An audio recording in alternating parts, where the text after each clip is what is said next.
Hello and welcome to the SC Playbook podcast, the first episode of the NRL Supercoach pre-season for 2025. Proudly brought to you by Mortgage Choice SCW. I'm your host, Tim Williams, and gee whiz, I was going to say good to have footy back. We don't quite have footy back. We're about a month out from the pre-season challenge, which is very, very exciting times. But we do have some footy chat and some NRL Supercoach chat live and loud. It's good to be back here to do it with me, as always.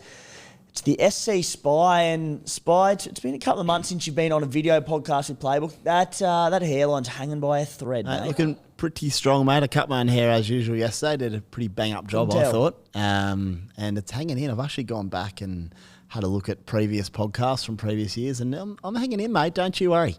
Get me down to the pubs and I'll still turn a few eyes here and there.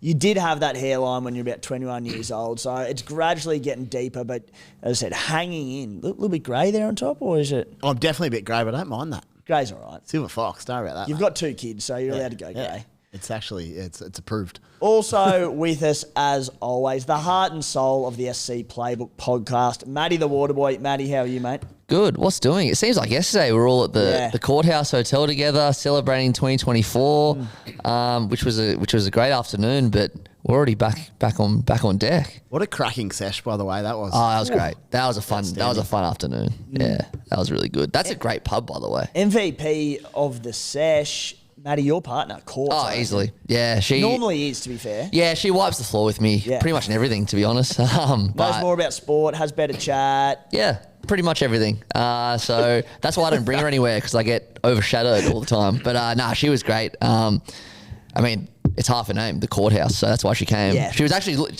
we were there and we were actually, they sold all these T-shirts, and she was literally considering buying some just because it has her name on it. It was a great afternoon. But yeah, I can't believe we're back. It's gone. Speaking of Matty, I've got my birthday coming up in March, and she is invited. But if she wants to bring you, that's fine. Oh, sweet. She gets appreciate a that, Thanks, mate. Oh, guys, let's get into it. I'm so excited to be talking some rugby league again. What is in store for today's show? It'll be a bit shorter, a bit sharper. We're just dipping our toe in the water. Some deep analysis to come later on. But first up will be what's in store at SC Playbook for 2025. Some big things coming your way. Of course, introducing the flex, the rule that's shaken Supercoach to its core. We'll tell you about that and what it's all about and how we can take advantage of it, what we learned from the 2024 season, touching on a few things there, the things we're taking into 2025 this year, and a few eye catchers, the top 8, the 8 players that have caught our eye. Spy, of course. Supercoach itself normally opens around about Australia Day, so a bit under 2 weeks away, hopefully. But to Gold subscribers with News Corp, you can get access to the team picker. So we've got prices, positions, and all that good stuff, which we'll talk about.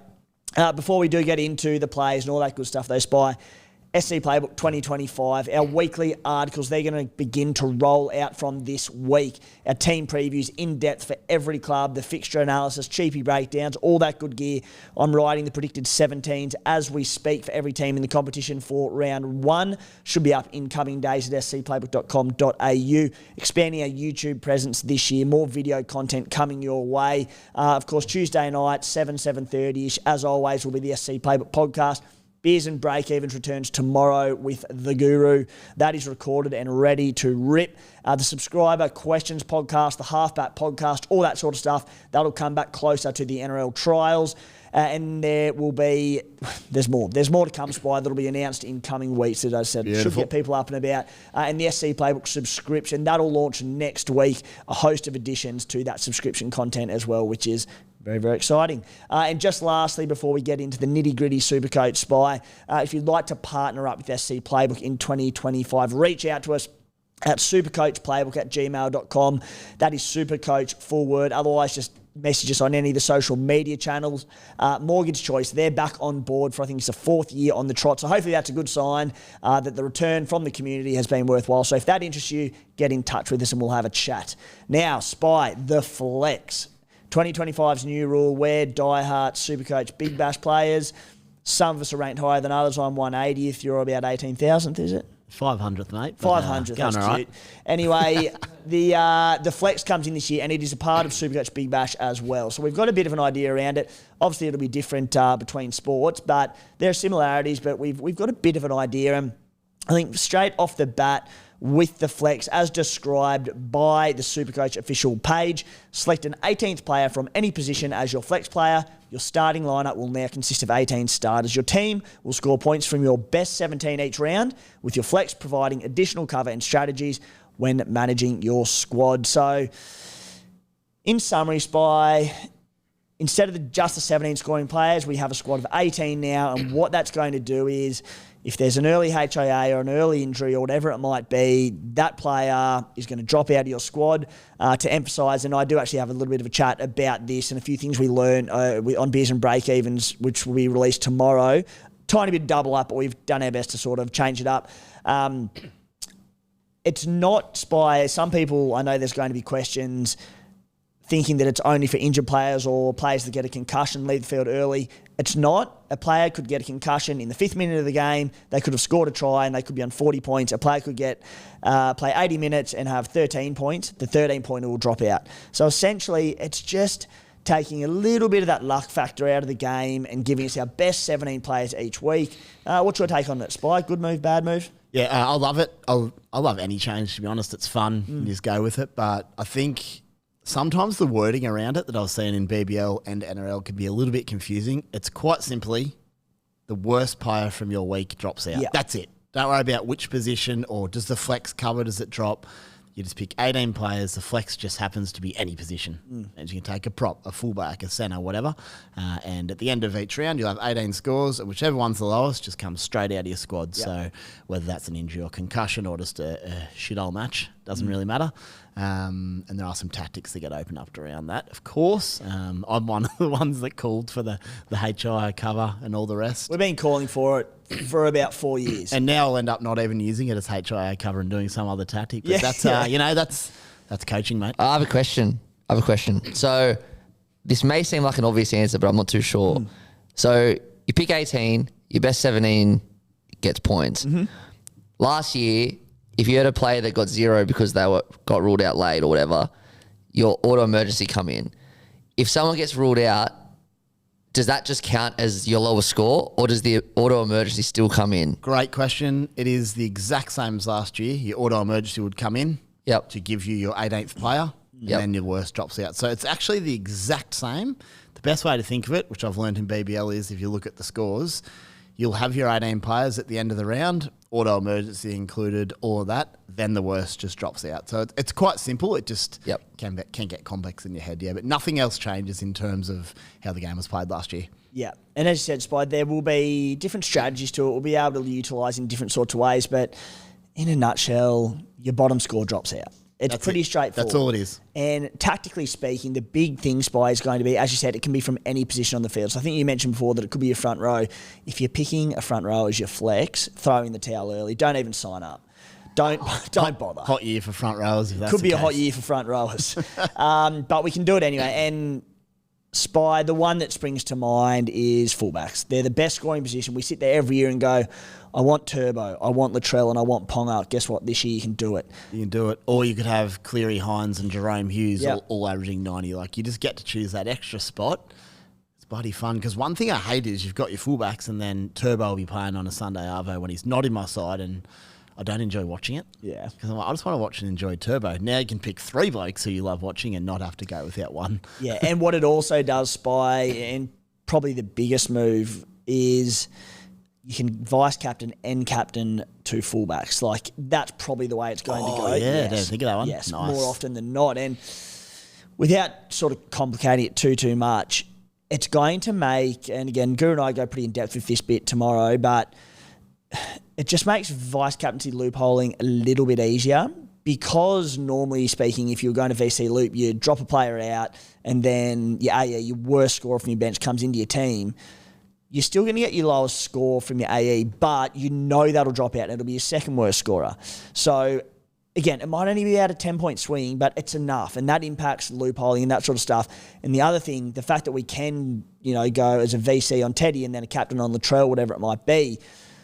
Fullbacks, as we know, they're the ones with the big ceilings. They're the ones that can belt out 130 quite effortlessly on certain days. So I think there's going to be not a heap more, but a bit more loopholing going on this year. I haven't thought about it heaps. Obviously, it's cricket season. Been enjoying the Test Series win over India, by the way. Fantastic. But in terms of loopholing, my initial thought is it opens it up heaps because if you're going to do your normal loophole, you go, I'm going to have to cop this 12 from my worst bench player. Now the 12 comes in and then can just drop straight back out. Gotcha. So that's huge. Obviously, if you then get a HIA early, you have to cop the 4, but if the loop's good enough, you just go with it. And that's what we might look at doing. Especially in the back end of the year when you've got rid of a lot of the dead weight in your squad and you've got a squad of 21 or 22 and it's really strong, heaps more opportunity. And if you can hold we can do later on this as well, and you're with Guru, but if you can hold your loop till later in the round to check what your bench scorers have got, and if anyone else has been HIA'd or knocked out or injured early from your starting squad, you'll actually know what you're dealing with. And you can just go, okay, so I'm going to lose. Yep, all my starting side went sweet, so no one to drop out there. You just bring in your AE from there, auto emergency. So it's exciting. Congrats to Sangster and the team at Supercoach headquarters because a great introduction to the Flex End. Guys, it's January 14. There's a lot of Supercoach chat to come between now and round 1. So speaking of flexing, I might have emailed Mr. Sangster after our podcast last year and produced a few ideas. You're responsible for it, you reckon? So if you really like it, it was me. If you hate it, I think it was Sangster. Did you use specifically in the email the word there needs to be a flex rule? No, I didn't. Can't claim that. There's actually they've obviously thought about and evolved it. Where they've landed, they've done well. Credit where due. Really well. Love it. Overdue, but that's in the past. They've done it. So a great move going forward for Supercoach. Now, Spy, the early eye catchers. I've had a look at your 8. We've picked 8 each, and I've made sure that we haven't doubled down on it. Not necessarily the first 8 we've picked, although they're pretty close to it, but there are 8 players that have really caught our eye, whether they're cheapies, whether they're undervalued, whether they're guns that we've gone, they've got a great draw and we have to have them, whether they've changed clubs, whatever it might be. We'll go 1 for 1, Spy. Kick us off. Who's first on your list? 1 for 1. Speaking of flex, and this will be a discussion for next week around why and how, but... we could do it now, we'll see. But it's Keano Kinney. So I'll have my 2 elite fullbacks in, let's just say Ponga and Turbo, for example. Kinney is currently my 3rd fullback over the young Parramatta fullback. Isaiah Iongi. Yep. So I know a lot of people will go Iongi, which makes sense. He's 250K or something. Bulk cash incoming. One of the things I spoke about at the end of last year was not getting too caught up on where my money's coming from because there's so many opportunities throughout the year that happen to present and you go, I'll take it. So I'm thinking I'm going to take the bulk points at fullback early, see where the money goes with. Worst case scenario, I can go down to Iongi round 3 or whatever it is and take the cash, but I'm hoping just to make cash elsewhere, save trades and all of that. That's my approach early. And the reason I want Keano Kinney, he is the biggest workhorse. He does not stop running. He tackle busts, he offloads. When he was playing for the Kiwis in the internationals recently, he's always got the ball. He never stops. He can pass, he can score. He line breaks assists. His ball playing's evolving at a pretty quick rate as well because 18 months ago I was like, it's non-existent. 6 months later I was like, oh, it's getting there. 6 months later I was like, oh, it's quite good. Now I'm like, okay, he's moving quick. Yeah, so I'm really big on Kinney. Stats-wise, he went at 0.96 points per minute last year, so that's across 80 minutes would equate to a 77 average. He averaged 72, so you're getting a bit of a 5-point discount there to start if he does what he did last year. He's also very young. He could be better this year. Locked in for a pre-season at fullback, we're hoping. I'm a big fan of Kinney, so I'll be very confident I'm starting with him. The only reason I would have to start with Yongi is if there's just no cheapies and I simply have to, which it would then make sense. But if I can make a side elsewhere with some money makers. Titans round 1 bye. I didn't know that. Well, maybe it won't be Kinney for round 1. But in saying that, I still may roll out Kinney. Spy, if you're that hot on Kinney, you get through the round 1 bye and you cop it because it means no one's going to own him. Exactly. It's 1 round. Pod play, hopefully be able to cover. That's classic, like cricket season chat. That I know. Didn't know they had a bye. As I said, it's January 14 spy. There hasn't been deep analysis, but even though I've said that, you're sitting there dropping PPMs and averages and all sorts of stuff. So you've been doing a bit of homework, just not the draw evidently. But I really, really want him. Yeah. So if I can just get someone in that first round, everyone's going to have Iongi anyway, who might come out and score his 40 or 50. Yeah. If I can get a bench player who can get me that 30 to 40 round one to cover, then round two comes and I've got Kinney there. Yeah. I don't mind it. He's, as I said, over 700k, and there are some elite fullbacks, which we probably won't touch on too much on today's show, but Guru and I have a bit of chat about Turbo, about Ponga, about Latrell, the draws they've got to start the year. They're all quite good, and I'm not convinced on Kinney, but the fact that you can start with a bloke with such upside as a pod for round two is exciting. For myself, mate, I'll start off with Isaiah Iongi then at 232k. He's going to be very highly owned. Unfortunately, he's fullback only, formerly with the Penrith Panthers, comes over, expected to get the nod at this stage. Just had a lot to play out before round one, but at fullback for the Parramatta Eels, I just think playing fullback doesn't even have to get through a lot of work, doesn't have to produce that many attacking stats. At 232k, as starting fullback in what should be a relatively decent side. Certainly the one that can produce points. I like Isaiah Iongi, mate. Who's number 2 on your list? Before I do that, I'm just checking. The Knights have a bye round 4. Yep. If I'm starting with Kalen Ponga, maybe I do start with Iongi and I can go Ponga to Kinney round 4. Maybe that's an option as well. Just play that bye a little bit. That is a trade used, but as I said, mate, plenty to play out. So I do like your chat, Spy. I feel like we've had it a bit last 2 years around just cheapies emerging and not necessarily just cheapies, but cash generators emerging. It might be someone at 400k or 350k who's gone ton and they have a break even of -60 and they earn a lot of cash. I feel like the last couple of seasons there hasn't been a lot to start off in the genuine cheapies. There's been a few, of course, but they've all emerged. They've all come at a different point. They come from the clouds, and as you said, you then, instead of relying on someone maybe in the forwards who might plot away and score 100k, you might be able to grab that bloke at centre who can make you that 100, 150k in 2 weeks and play them for a possible ton again. So I quite like that way of thinking. As we always say, round one teams dictate everything and how your squad's going to look in terms of money-making opportunities, but that's where my head's firmly at. I don't know how good these cameras are, Matty, but Spy has the Rogus-like super long eyelash going on there. I do, yeah. And you just kept it. Picked it up. You know, no, it gets a trim down there. I must have missed it. What makes me notice even more is that there, isn't it? it could be a family trait because I literally had one about 2 days ago. I'm like, gee, that's a long eyelash. Went bang, see you later. But you've taken pride in it. Little Leroy, the eyelash.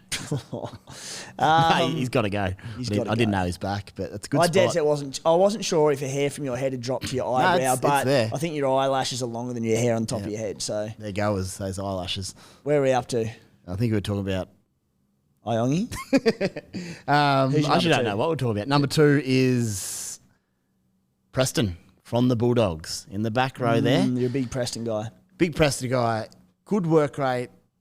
Try scorer close to the line off Reed money enormously. Yeah. Really good at reaching out and scoring a try. His only risk is injury. He can cop an injury. But again, I'm all about backing that talent. When I just believe someone to be good or particularly good in a position, I'm not going, please score a try in the next 5 weeks, Preston. I'm expecting it. Yeah. That's when I want him in. So the beauty of he's 609k to start the season based on a 62 average from last season.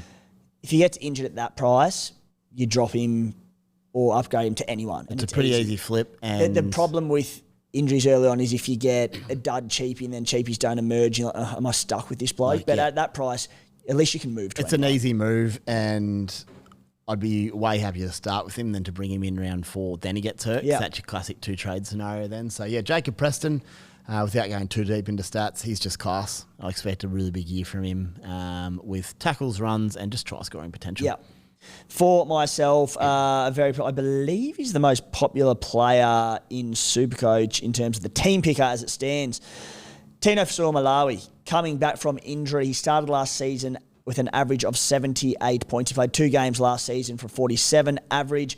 He's dual front row, second row, spy. He starts this year at just 531k, as said, across dual position. He's coming back from an ACL injury. obviously hate that in players. They can often start slow, but with Tino's motor at that price, I don't like. He got a significant, about a 260k price reduction, which is generous.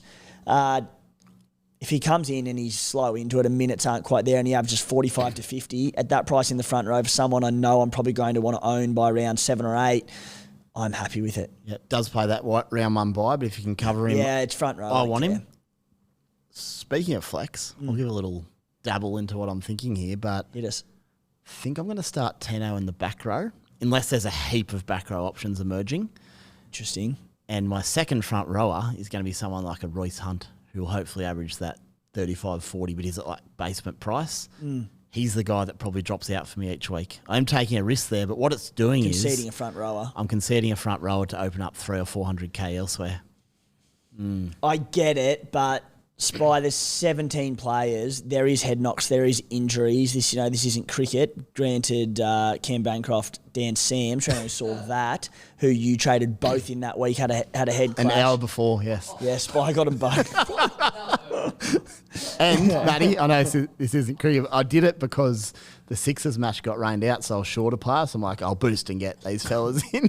Spy, surely you should have just logged out for the summer. I would, if that happened to me, I would just be like, all right, it's not. The gods aren't with me. That is absurd. All time bad. I also walked out of the absurd. pub after the Test cricket, and I was walking to the next pub to meet the boys. I'm like, I'll just walk fellas in the laneway. I think I can watch a bit of BBL on the way. It was like the second ball I watched. I'm like, well, phone back in pocket. Hope they're all right. But what I was going to say, excellent point, but Royce Hunt's not someone who's hopefully going to score me 7. If I do lose that player, say my halfback goes down first minute and he drops out, I'm then hopeful that Royce Hunt will score me 40. Yeah. But still, like, at that price, that's basically its little hedge. Pretty confident in that early, but we'll see. Yeah, we'll see. What is it, Jam 14? We'll see. Mate, next on your list. Tino can also flip from back row to front row any week, which is very handy. That is how dual positions work, mate. Only that, but if I start him in the back row, I can flip him up. Groundbreaking analysis there. Yeah. Should I do an article on that? Dual positions. Number 3, Samuel Afenu from the Tigers. Just a big fan of him on the left edge there. He locked down that spot last year. His average was in the early 50s, I believe, but if you extrapolate out to 80-minute games, points per minute, he averaged 60, and he got better and better as the year went on. So I think you're getting value. I think you're going to make money and score well. He'll be playing outside Luai.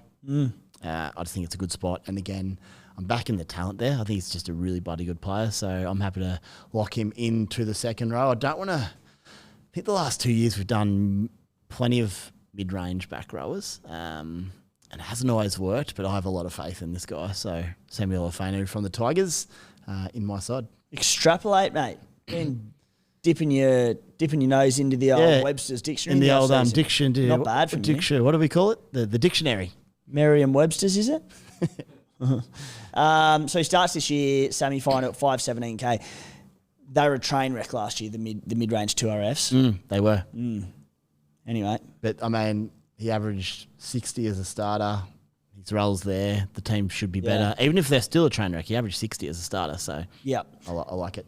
Spy, 1 for me, Isaiah Papali'i. 2RF at $585,000. If he wins that starting edge spot at the Penrith Panthers, look out.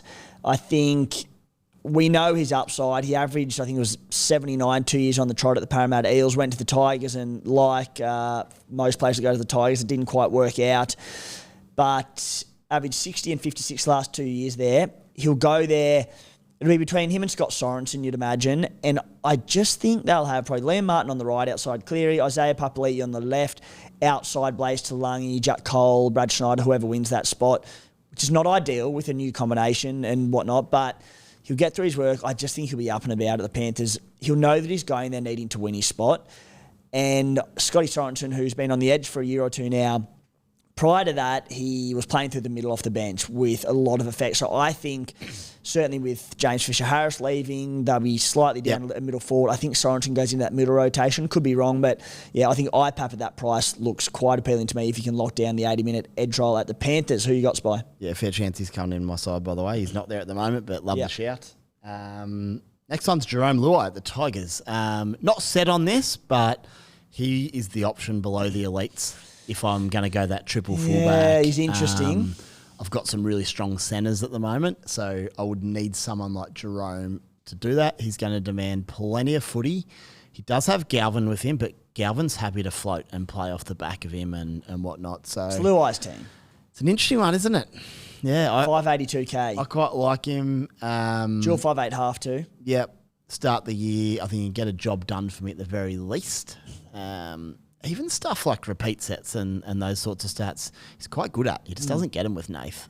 We've seen him dominate as the 7 for the Panthers. Probably not a huge base, but that probably goes up as more of a key man. So there are a few little question marks around him, but one I'm eyeing off at the moment. And the 5'8" position, the gut feel early is that it's going to be pretty wide open early. There's no standouts early on, put it that way. So a bloke who... There's upside in his change in role, but there is severe downside in going from the Premiers to the Wooden Spooners. Yeah, so it's an interesting one. Big watch there. I've actually got him at halfback at the moment. Ooh. So I've got a couple of sneaky 5'8s. For myself, and a bloke who I think is going to be very, very popular, Terrell the Tiger. 597K to start the season, averaged 61 last season in, I believe it was, 45 minutes per game. Spy going to the Tigers where they're very light on middle forwards. He's going to play big minutes, I reckon. You know what he can do because you started with him last year and then you cut him after a benching and then he went on to go like ton or something. We don't need to relive that for Good times. Yeah, but he tackle bus. He's going to have a massive threat on the line running off Appy Coruscant. Yep. Oh, he's going to be hard to ignore, I reckon. Yeah, there's a good chance he's never leaving my team again. Yeah. For as long as he's playing footy. So he's in. Terrell, mate, who's next? Dylan Lucas up at Newcastle. Yeah. Again, just another young bloke I think is outstanding. He's available at centre. So wait to see how sides look. If he's named to start, he'll be in my team at centre there. He's a talent. He reminds me of Jacob Preston a little bit in that Very much he's so. a try scorer. He's a good worker. He's hard-nosed. Everything I love in a footy player. So, yeah, with his availability at centre, I think he's a great lock early just to get through those hard yards first few months before potentially opening up to a more attacking, centre winger as the year goes on. But, yeah, if he's not playing 70, 80 minutes for that side, then they've lost the plot. So, yeah, get him in. 616K. I'm going to go to a fellow knight in Greg the League Marju. 513K. 52-point average last season. Spy... He can't average less, can he? Like, if he averaged less, it would be 51.5. You just can't get much lower. He'd have to be on one league. Yeah. And we spoke a lot about it last season, but for a large part of last season, they just went right, the Knights. And Ponga spent all his time chiming in down that right edge. Bradman Best is a big factor. Best there, they just get more ball. Best missed a lot of footy. When he's in... He throws one of the great tip-on short balls, Bradman Best, off Ponga. And then a lot of the time they'd have like Dylan Lucas there, or whoever it might be, and which is fine and did a great job, but they're hard line-running centres. They're not there for deft hands and tip-ons and all that. And naturally, they'd go to the right because Dane Gagai was there, Dylan Lucas on the left. Or they'd go left and Dylan Lucas would score. So with a soft first 3 rounds, they have the buy in round 4 the Knights, but Greg Marju at that price with his upside, I find him hard to ignore. Big watch on the preseason trials because if we watch the trials and they're still flirting down that right 70% of the time, then I won't. But I just find him such a good price. Who's next for you? I think the only reason I wouldn't have Greg is if I do start Dylan Lucas and Ponga. That round 4 buy is looking a little bit sketchy then, but he's one to look at for sure. Lehigh Hopewadi / Tom Trbojevic. I want the Manly fullback. If Manly do put Tommy back at fullback, I just want him in because the big difference maker, we chat about him every year. I think 3 out of his first 4 or 4 out of his first 5 or something are at Brookvale Oval, 4 Ponds there. It's a great draw. It's a good time of year to be playing. Even last year, I thought he was underwhelming for a lot of it from a Supercoach point of view, not necessarily in real rugby league, and he averaged 89 or something still. He's a joke. I think he's a great bloke to start the year. Combinations. If he doesn't miss a game this year, he'll average 120.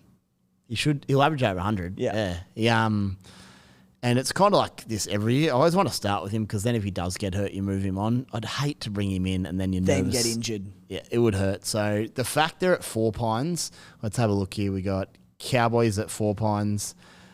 a pretty new look Warriors. The round 2 over in New Zealand.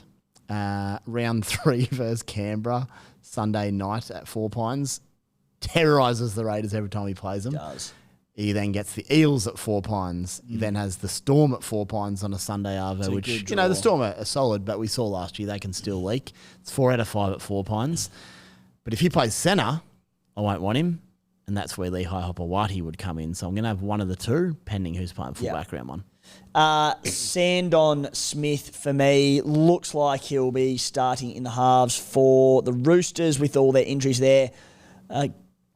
Potentially goal kicking, Guru seems to think as well, because there's bugger all they options don't have anyone. for goal. Correct. They never have anyone. So, like, if the Chad's there, Chad Townsend, he could kick, of course. But Sandon Smith, 237k, dual halfback hooker.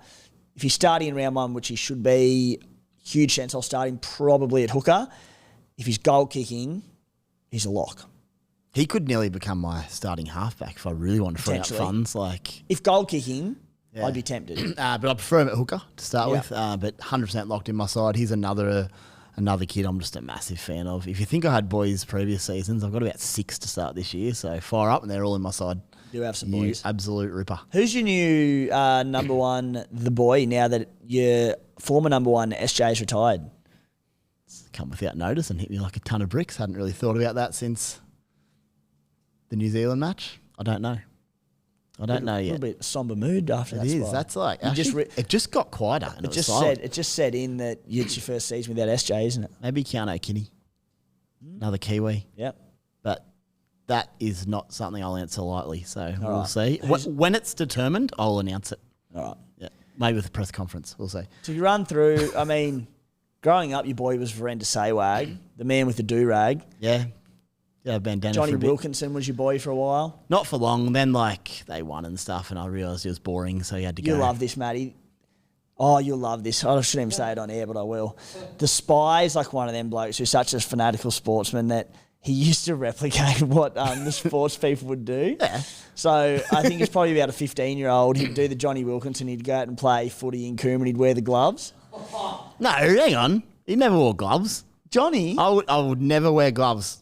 Never. You didn't wear gloves? He didn't wear gloves for a start. Johnny Wilkinson? No. Johnny Wilkinson's famous for the gloves. No, he just does that. I did wear the Stephen Larkham arm sleeve though for a bit. Had Saywag's bandana for a little bit there. I think 10. Okay. Do you follow never wear gloves playing footy. That's a disgrace. Do you idolise any Australian athletes? Ponding's my favourite ever. Leighton Hewitt. They're my big two. He did subtly slip it in there, but he has been seen walking out to Rotary Oval in Coomera as a youngster with a Verenda Saywag do-rag on his head. And that's unreal. AB de Villiers is one of my other favourites. AB de Villiers is my favourite cricketer of all time. Yeah, but I already look like him, so I don't need to do anything, which is good. But yeah, no, I would never wear gloves. That is a disgrace. If you're wearing gloves, take them off. But you're right, I did everything else. Where are we up to, Spy? We're up to Luke Metcalf. Talk to us. I'll actually speak about both Warriors halves. Yep. Depends who's starting, but could be both of them. Luke Metcalf and Tamari Martin. Love them both. If they're in the halves, I'll start both of them. Tamari was incredible last year, but then played a heap of games, possibly off the bench from memory, and it skewed his average, so he's a lot cheaper. But him starting in the 7 last year, he was awesome. Unbelievable. Yeah. Luke Metcalf's a great ball runner, also averaged really well, can goal kick as well. I'd be happy to start both of them. They played a little bit together. Maybe one of them starts in the halves, and I'll take who that will be. I would like to watch them both early and then reassess before price rise because, I mean, Tamari's probably the dominant one, provided he plays 7, but, you know, goal kicking comes into it. How do the Warriors look without Fanua Blake, without Tohu Harris?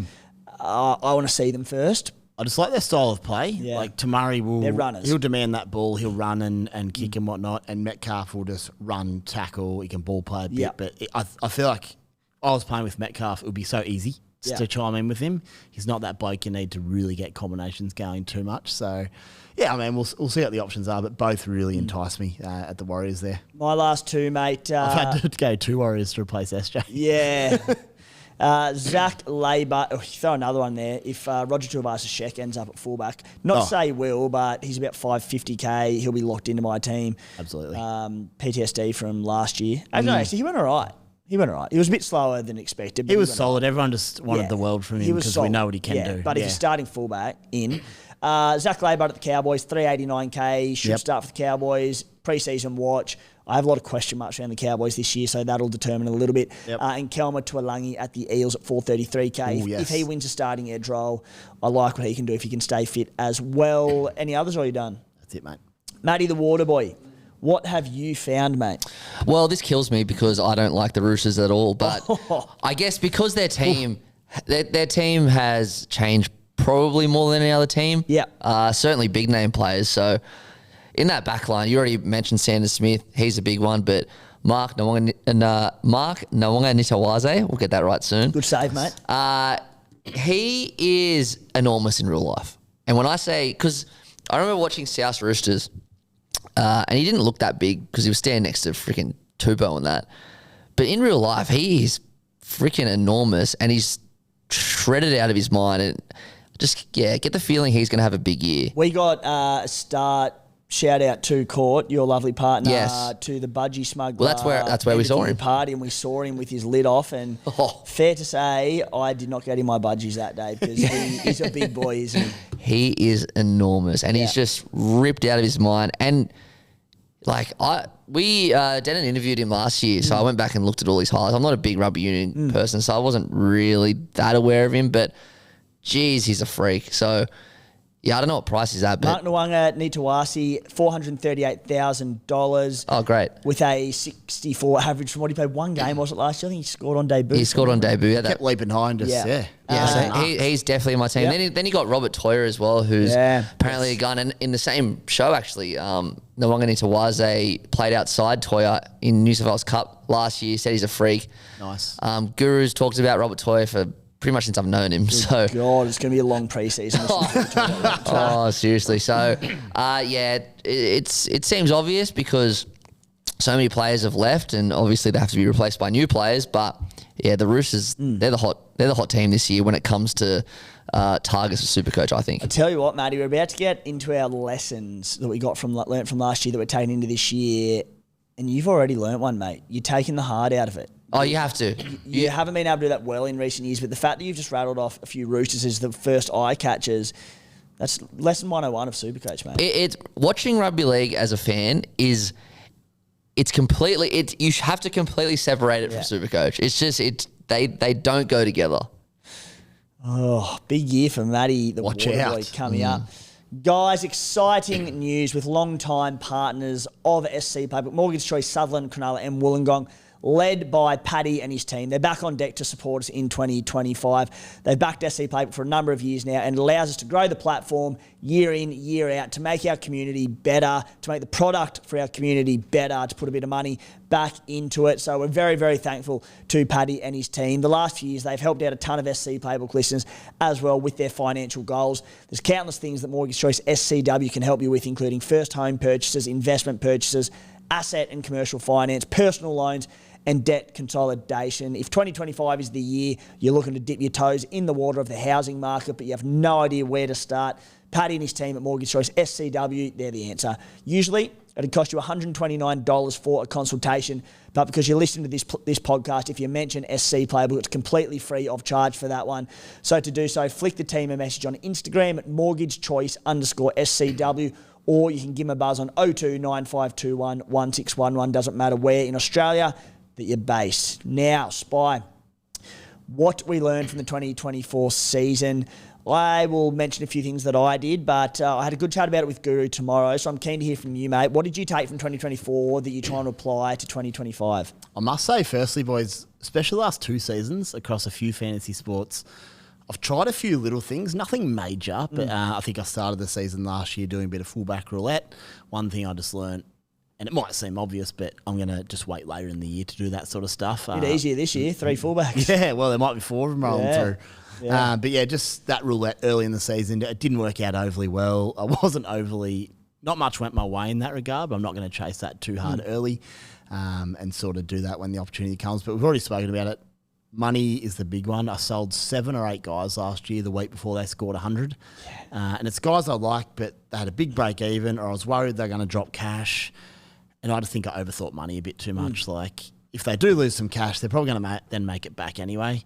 Money opportunities will arise throughout the season, so that's going to be my major focus here. Not to say if someone's got a break even of like 140 and they're not playing really well, of course I'm happy to move them on, but if I'm half expecting them to then score a ton, but I'm just worried about a low score and them losing a heap of cash, just going to back them in. And yeah, with those lessons and those few little things I've tried those last couple of years, especially with rules changing and the like, I'm really hoping it's going to put me in good stead this year to really pull it all together. So bit of a steely focus this year, and we'll see what can happen. But money and break evens, just that mindset around that, and just making sure those points are still a priority. It's going to be massive. So squad value is still important, but what you're saying is squad value not the be all and end all to you, like it may have been in recent years. And as you sort of alluded to earlier in the show, you're confident that cash generation opportunities will come later in the season, and it's not like you have to get them all early on. Yep. And in addition to that, if someone loses 100K and I'm like, oh, bugger, they've lost that value, they're probably going to make it back again. So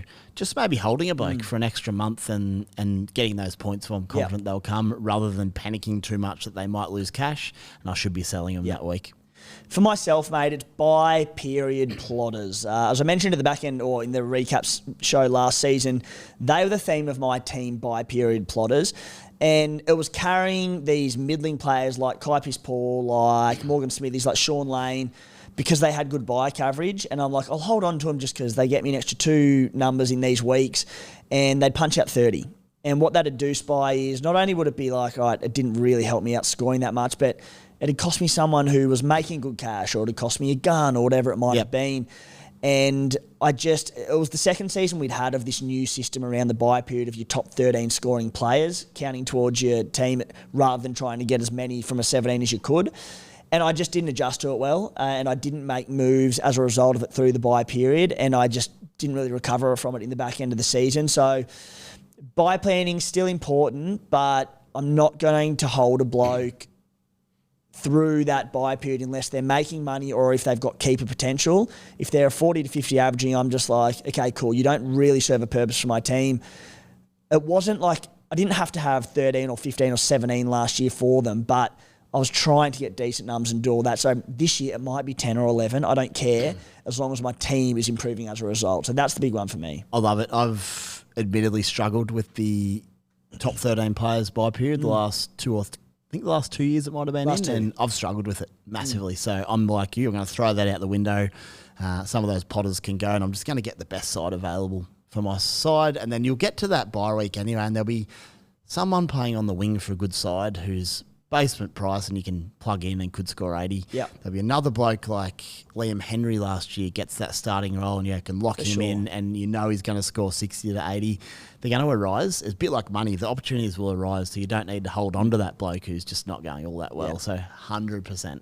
Matty, before we wrap it up for this week's show, you're not a rookie to Supercoach, but you're in the early days. You're evolving at a rapid speed. What did you take from last year, mate? Maybe for the people that are a bit newer to Supercoach. Well, certainly, if this time next year I'm still sitting here saying I made these mistakes, and it's pretty much unacceptable. But basically, I was caught between long-term planning and short-term planning, and also not doing those plans properly. Like kind of just not going in with a plan, thinking long-term, thinking short-term, but not actually having a plan. For example, I would, in round 8, I wouldn't bring in an Origin player because he's got Origin in a few weeks, but that could cost me so many points.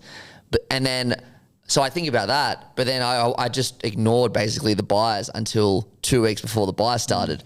So it's more about just kind of mapping it out a little bit before the season, and also just being willing to buy Origin players in round 6 and 7, because I just didn't do that last year, and it cost me big time. So yeah, those are the main two. Well, fortunately, Matty, you're sitting with 2 astute nerds of Supercoach. Yes.